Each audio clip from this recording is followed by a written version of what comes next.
हमारा गाना आया हुआ है एक बेवफाई सॉन्ग, आप लोग उसे सुनिए। गाना का नाम है नाही बनबू जी हमार कनियर है, तो वो अच्छा गाना है थोड़ा।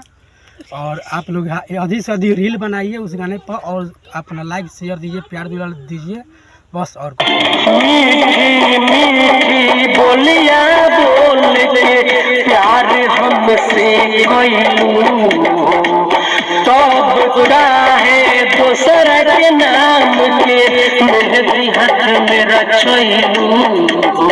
मीठी मीठी बोलिया बोल के प्यार हमसे कइलू, तब काहे दोसर के नाम के मेहंदी हाथ में रचैलू।